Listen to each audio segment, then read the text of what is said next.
better product and unique features and creative marketing, great, but it's really about leaning into the structure. You do this, you build this solid foundation, and your likelihood of success just goes way, way, way higher. In fact, I would say even higher than even being innovative.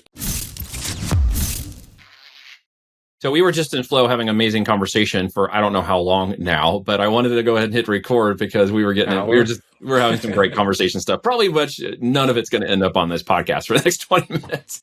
Guys, welcome to the call again. This is Matt Harward. He's a long time. Matt, I've known you probably how long now? We got to be pushing a decade. At least. Yeah. Oh, crap. Yeah. The company where you and I got together, I was at Enatech, which I founded in 2011, but we started off as a software company. So it was a couple of years before we turned into products and Amazon. Gosh, that was about 2013-ish? 2013, 2014, probably sometime around time is flying. Yeah. So we've been around each other for a long time.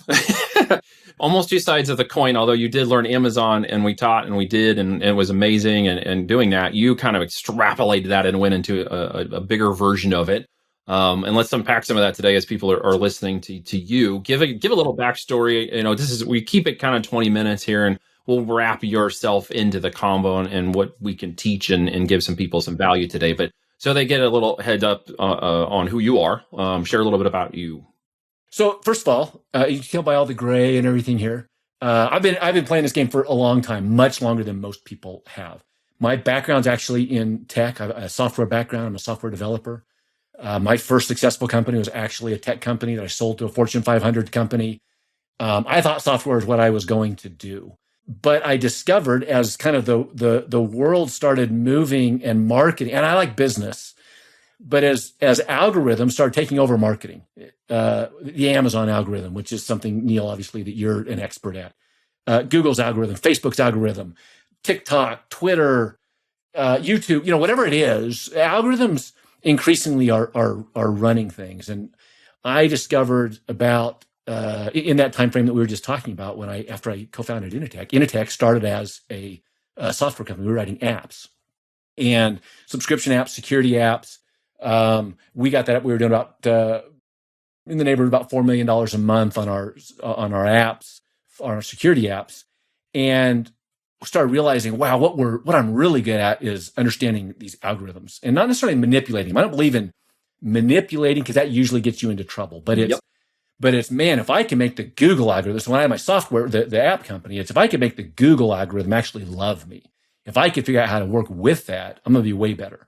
Yep. And sure enough, that's what happened. And part of how that happened was we developed tech. I rely heavily on tech, but we were running at any given point. We were one of those companies that, in a month, I would run 1,200 split tests in a month.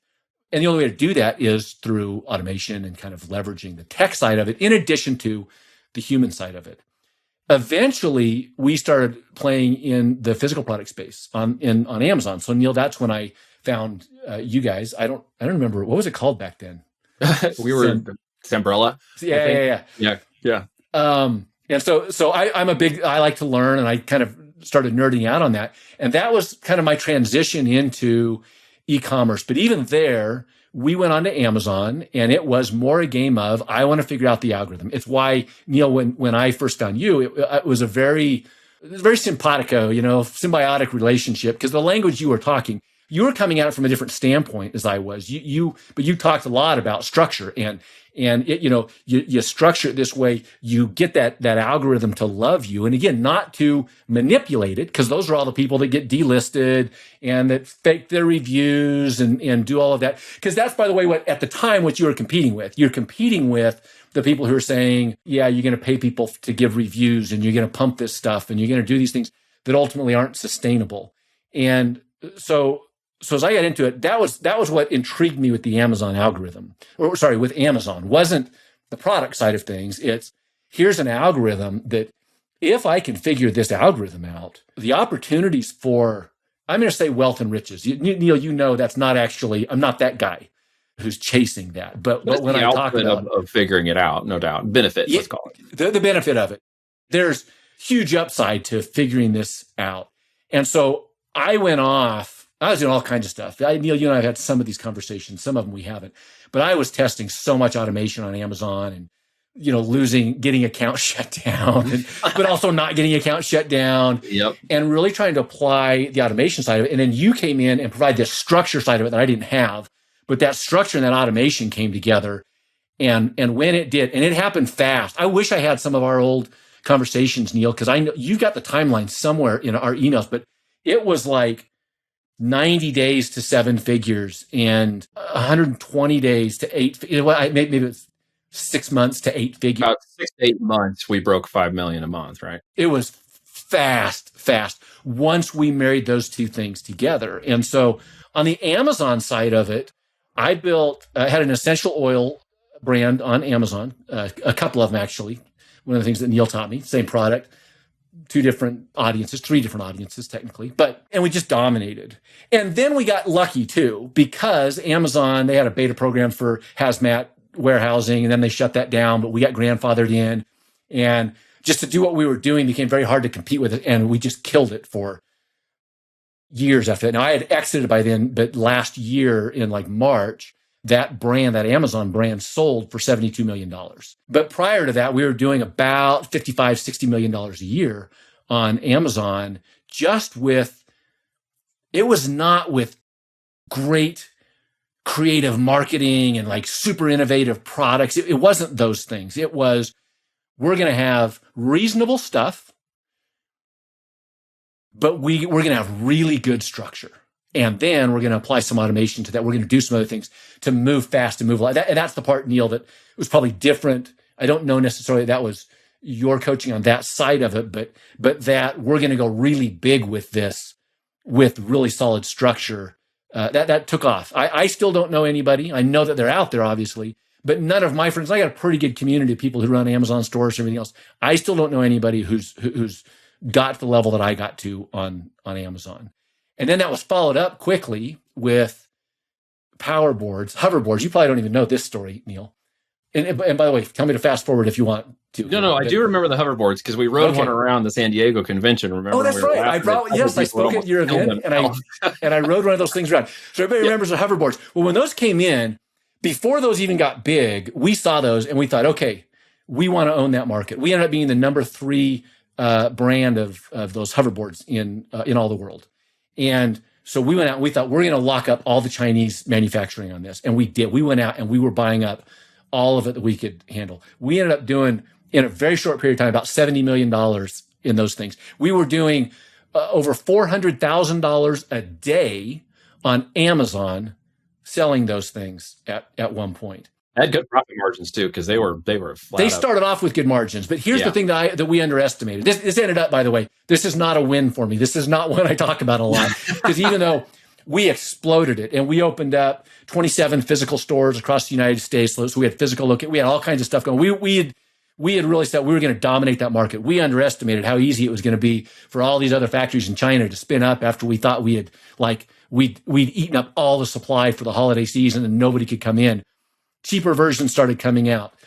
Lower prices started coming out. The ones that started catching on fire and exploded. So that by the end, within like 6 months of that business, we had to have an FTC mandated recall and free replacement with a brand new UL. Like, it was a nightmare, total nightmare on that.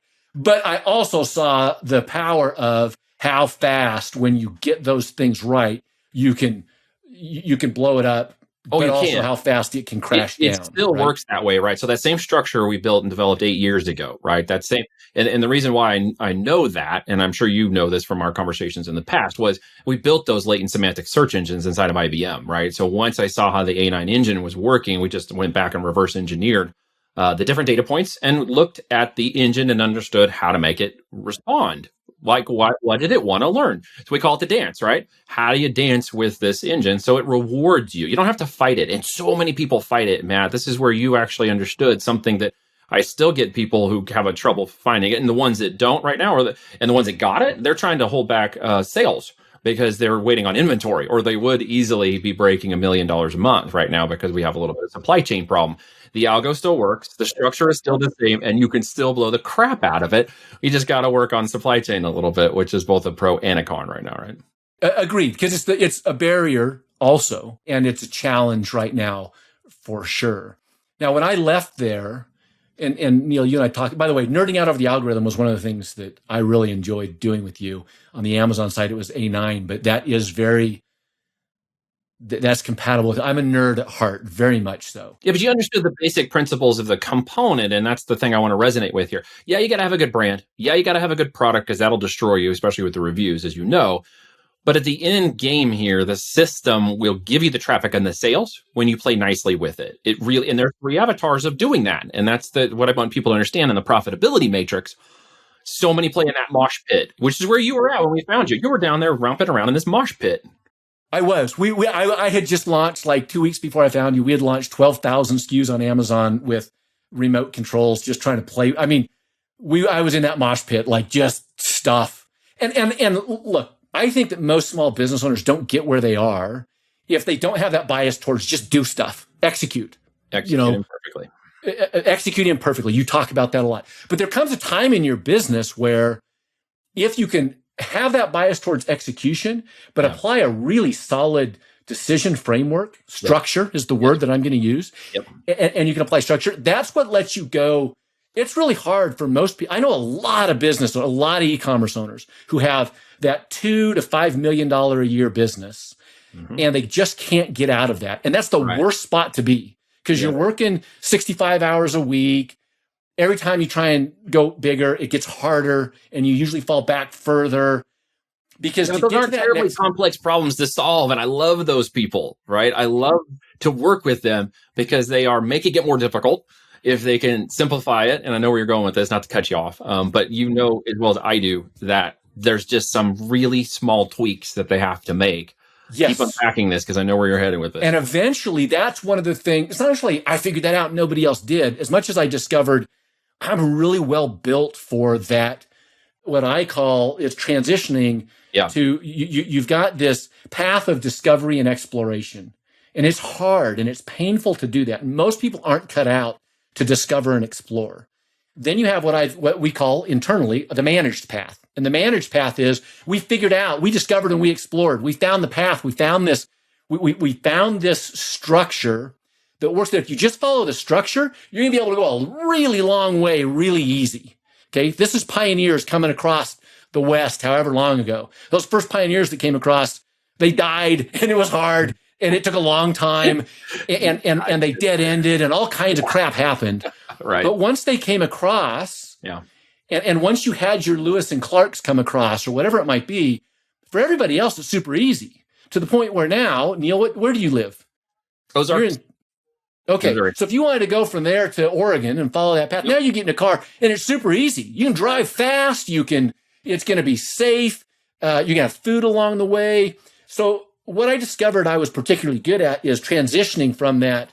There's only so far that you can do on a pre-existing route. I love courses and all that kind of stuff, but it only gets you so far. And then you've got to figure out I need to come up with more structure. Most people overemphasize, I need something innovative and sexy and unique. I see people talking about sales funnels, and it's like, we're going to make it, we're going to sex it up. And it's like, you know what though, dude? If I'm selling, not everything's innovative. Most of the products I sell are not innovative products. They're just products. They're good products. They're evergreen products. They're in-demand products. They're evergreen. That's okay. Someone is wanting to buy the one now, but they may buy another one next year, right? I've been selling the same stuff for 4 years, and now I'm doing 100 million of it instead of 2 million of it. Right. But first of all, people overestimate how much innovation they need. They overestimate that my product's got to be super cool and super different. They overestimate, I don't know how to make that look fun, or I can't go out and shoot these super cool videos or funny videos. I can't be the no twerking on TikTok. Well,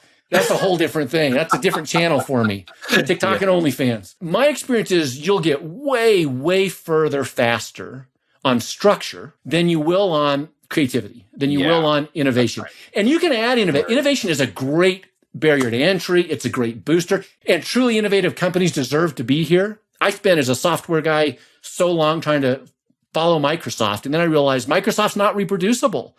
It makes no sense to even try. Right. Anyway, as that company approached 300 employees, it was driving me nuts. And I exited that.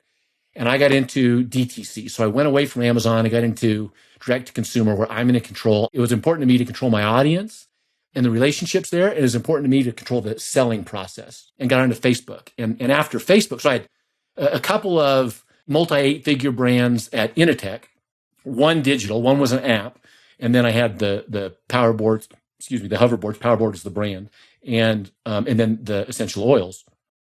And then on Facebook, I went on, that was kind of the next algorithm that I picked. And on there, we had 3 more e-commerce brands, that physical product e-commerce brands. Yes, they're sold on Amazon, but Amazon last year maybe represented $2 million to us.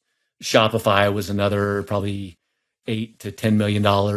But then there's another $90 million that come from direct selling off of Facebook. And again, it's this concept of not Facebook's better than Amazon or better than Google. It's just, here's an algorithm that I can lean into and build into and create structure around, such that people can run really fast now on this path, even if the discovery part of it is painful. That's $54 million of ad spend on Facebook trying to sell my stuff. And not all of that $54 million was productive and effective, right? Well, you got good data, like call it what it was, right? Yes. So, but it has led to back-to-back 2020 and 2021. My e-commerce brands were in the Inc. 500, top 500 fastest growing companies in America. I sent you this last night. It was somewhere like 1,300% growth in the last 3 years. We're ranked number. I remember when you called me 3 years ago, and I was in Phoenix, and I was going to connect with you, but we couldn't get the schedules together. And you told me, hey, you said I was busy working on something we couldn't. Oh, it was getting into the first 500, Fortune 500. You were like, I'm going to break this in the next 3 months, and you had something you were working on. Sure enough, you did, which was amazing, right? And we did it. And on the way, we had our first $1 million day, and all of these things, to where now it's because Inc. 500 goes a year in 2021. It was for 2020 fiscal year, but I want people to know these are audited numbers. In order to be Inc. 500, it's audited. You've got CPAs signing off on it and everything else, but it's $65+ million in revenue. Like I said, 1,300% growth in a 3-year period. It's a legit, what I call a CEO scale business, a business that all founders are like, oh yeah, I'm president and CEO of my company. It's like, oh, you're CEO of the remote in your living room. Really? But this is like a legitimate executive team, board of directors. I realize that I'm good at that. I'm good at that discovery process. And I've leaned way more into structure, and where I can apply innovation to that, and where I can apply, better product and unique features and creative marketing, great. But it's really about leaning into the structure. You do this, you build this solid foundation, and your likelihood of success just goes way, way, way higher. In fact, I would say even higher than even being innovative. Innovative companies, it might shock people, innovative companies actually rarely win. Most of the time, it's somebody who comes in and just takes their innovation anyway.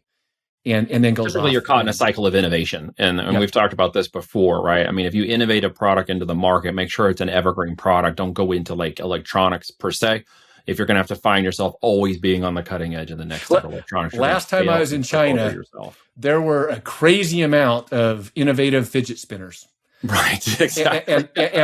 And now I bought some just so I could have them. So I could because they were intense, like LED lighting and, super special ball bearings and all of these things. Right. Like somebody put time and effort into making this thing, and literally 45 days later, not only did it not matter, it was actually an albatross around their neck, because they paid for all the dies and the castings and all of this other stuff that they couldn't recoup. And the reason that they're selling these things at these street vendors in China is because if they could sell them here for full retail, that's what they'd be doing. That's right. Otherwise, it's a 99-cent race to the bottom. So you talk about that structure and innovation. Obviously, without going too far into detail, you are reinventing yourself now. You've exited those 2 9-figure companies. You are in kind of a, how would you say this, sort of a reflection moment in life. Had a health scare last year. It's been had a little bit of health scare. Went a good 6 months where I couldn't work and do things, and it makes you think. Starting to refocus on the next steps, next things in life, purpose, direction. What sort of is in store for you, Matt, now that you're sort of like paused and are kind of I don't know, on your mountaintop, singing Kumbaya a little, wondering, meditating. Yeah, that's true. I mean, some of that stuff, honestly, Neil, I don't know. I'm in the coming out of the dark side of that. Let's just say The haze. yeah, and the part of this where all I was focusing on was getting my health back together, and coming out to thinking about this, and my first option was I'll just go back to Harvard Media. That makes sense, right? But then realizing, gosh, but there's a lot about that it just doesn't work for me, right now with where I'm at in my life, and so I think a big part of it for me is just I'm looking to find those people, and I'm a really good, I think, partner to have to do those things for people, to say, let's figure out, let's go through this discovery and exploration phase, because it's hard and it's painful and most people don't do it very well. But then let's get it to managed path, the stuff we know, and just run it like crazy and really, really scale. So I don't, finding those people, finding the people where, but also I was always, I'm going to work and then I'm going to sleep. I'm going to work some more. Then I'm going to sleep a little bit. I'm going to work some more, and getting into a better space of, I just want to leverage the stuff I do really well and let go of all the stuff that just doesn't matter to me, or it's a hassle to me, or it's a frustration to me. Product is a frustration to me. I believe in good product and all that other stuff. It's just not where, if you give me an hour to work on a business, it's not going to be what's the feature I can add to this product. If you give me an hour to work on a business, it's what's the psychology that I can work on here? What's the structure? What is something that I can automate, that I can accelerate, that I can go faster, that I can be more agile? That's where I want to spend my time and my focus. Yeah. Who's that customer? Who's getting a servant leadership aspect, understanding what they want, and then providing them with that value. Yes. It's something you've always been very good at. So it sounds like you got a lot of transition coming up in the year. And it's cool to get in. 2022 is going to be an interesting year for me, for sure. It is. And well, we're still in it. So happy New Year, right? Because at this point of recording, we're still in what's considered, in my opinion, the new year, with a lot of upside. But I appreciate you coming on. If there was a life tip, a thing, a last moment, hey, put you on the spot, value bomb, dropping comment, reaffirmation moment, what would you say to people listening if you would give them some words of wisdom? Oh, gosh. With where I'm at right now and the people that I'm talking to and the challenges that I see business owners going through, one of the big things that I'm really focused on right now, using that same analogy of, there are explorers who chart uncharted waters and find uncharted paths. And it's hard and it's painful and you're going to get cut up and injured. And there's a lot that goes into that. And then there are people who are really good at following the path. And I think there's a tendency right now, business owners want to have what's the magic button that I can push that just makes this easier than it actually is. And I'm not even talking about the low end, the opportunity seekers and that kind of stuff. People want to know, what's the trick to scale? How have I had 2 9-figure companies and 6 multi-8-figure brands that have been created in the last decade? What's the secret sauce? And they're constantly make a course, try to do this. It's like, it doesn't work. It only works that way up to a certain point. And beyond that, if you really want to grow your business, you usually have to go through some version of discovery and exploration. And there's no course that can do that. There's no, Neil's going to snap his fingers or Matt's going to snap his fingers and suddenly we know the path and the course. It's, hey, I got a lot of experience. I hear something in the distance. I probably know what some of the terrain is up ahead because I've been here before. But it's, take the time to do that work. And we were talking, I think it was before this, about people who fight the algorithm and they want to fight. And a lot of that is because they're looking for the shortcut. They're looking for these other things. And I go all the way the other way of, well, could you just lean into this? What could you do if you weren't trying to follow somebody else's recipe, if you leaned into this structure, to this algorithm, to, whatever it is, how would that look different? And that is routinely, I see founders trying to avoid learning the hard lessons, which, by the way, I'm all for not learning the hard lessons. There's hard lessons and there's stupid lessons. There's big, hard, stupid lessons, yes. Yeah. The stupid lesson, when I pay stupid tax, it's because I could have known better. I could have just listened to Neil, but I decided, I've talked to him. He's got a Midwest drawl. I think he's stupid. So I'm going to go prove this myself. That's learning hard. I might learn the same lessons, but if I've lost 18 months in the process, that was a stupid lesson to learn, right? So there are easy lessons. The easy lessons of I could listen to, I could look at what these other people are going through and stuff, but that still doesn't take away that, sometimes you just gotta, you gotta go figure your stuff out. So it's this weird kind of dichotomy of, one, don't be afraid of that and lean into it. But two, don't make it harder than it needs to be. Where you should be following the known path, just follow the known path. Follow the path that an expert already came out and said, yeah, I know that way looks like it's a shortcut. The reason it looks like it's a shortcut is you're going to drop off a cliff 2 miles up the road and you see the horizon, but it's not real. And again, ask me how I know. I know because I rode a horse off that cliff. I fell right off of it a couple times. It hit every rock on the way down, too. And hit every rock on the way down, and then a few more climbing back up. Yep. On it. And again, I say that because some people, like me, for whatever reason, I don't know if it's genetic, I have no idea. I'm particularly well suited to that mystery. I'm particularly well suited. In fact, I start feeling like hemmed in when I'm not doing that, when it's just, gosh, my business is just running. I got into physical products because my digital business, like, I'm bored. I can't be bored in my business. But for most people, most of the time, going off and discovering a new route from Phoenix to Las Vegas, a new route from Phoenix to Los Angeles. It's not where the money is. There's no value in that. If they're seeking money in that process, you're not going to find it. You're going to spend a lot more doing it. If you will rapid test the already proven path and just get through the numbers, you're going to find something that works. You just will. And if you're doing it in such a way that you're not fighting with the system, you will be rewarded by it. And that's a simple concept. Beautifully well said by you. Thank you so much for that, Matt. Your experience is unique, but your understanding is definitely something everybody should apply to their life and business. And I'm looking forward to seeing what you do this year. And I very much appreciate you coming on and sharing some of your insights and wisdom with us, man. Awesome.